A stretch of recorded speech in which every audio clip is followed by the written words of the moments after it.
Hi everyone, Jimmy here again. Today I have a pretty realistic question for you. Do you think love comes with conditions? People often say true love is unconditional. But personally, living in this world, how many of us enter a relationship without mentally listing out a few standards? Today's story begins at a coffee shop. Once I was chatting with an older sister at my usual cafe. While we were talking, I heard the next table getting a bit loud. Two quite young girls, around their 20s, were gossiping. What's your ideal type? Well, he has to be at least a few years older than me, so he knows how to take care of me. And he has to be at least 1.75 meters tall. I don't like short guys. But he must be financially stable. Otherwise, there's no point in discussing the other conditions. I almost laughed out loud, eavesdropping on the next table. But hearing them mention houses, cars, and finances naturally made me curious. Ultimately, out of curiosity, I kept following the conversation to hear the thoughts of these 20-something Gen Zers.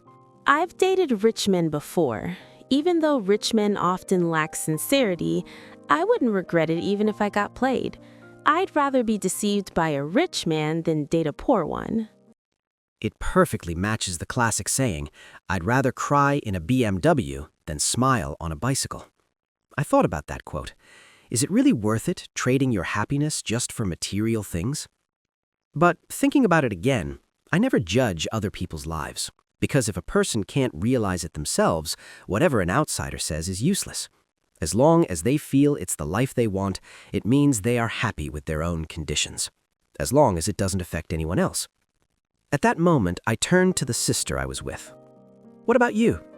She smiled gently and said, "At this age, I don't expect much. I just hope my kids are smart, healthy, and obedient. That's happiness enough for me." I once read a quote somewhere that goes, "Wherever we set our conditions, that is where our happiness lies." Everything in this world stems from the conditions we set for ourselves. Sometimes we can't even draw that line ourselves until reality slaps us in the face. Conditions here aren't just about money. For one person, the condition is finances. For another, the condition is emotion, a spark. Someone else might want equal social standing.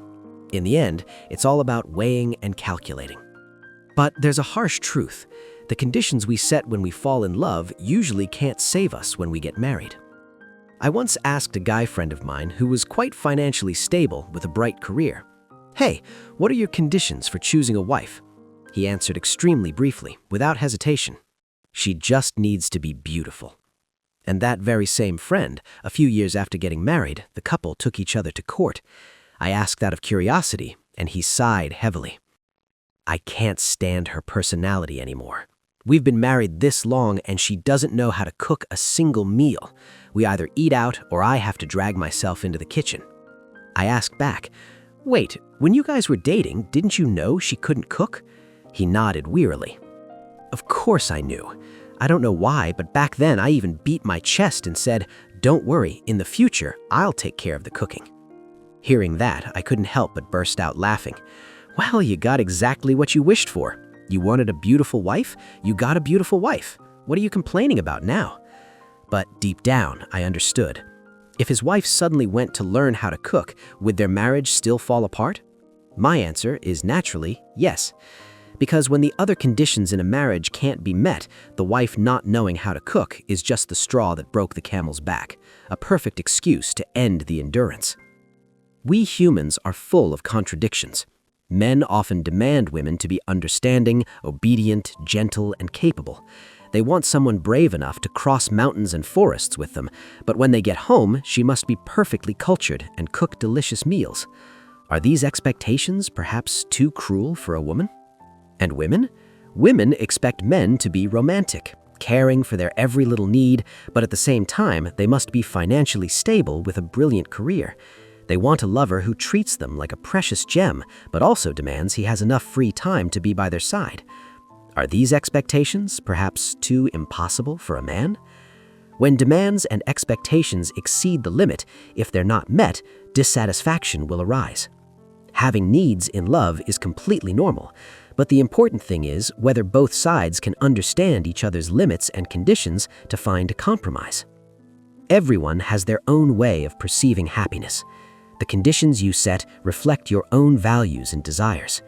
We cannot use our perspective to judge someone else's life because we've never walked a mile in their shoes. I think ultimately, happiness is simply when we know how to be satisfied with what we've chosen, whether that's crying in a BMW or smiling on a bicycle. What about you? What is your biggest condition when entering into love? Share it with me in the comments below. I'm Jimmy. See you in the next episode.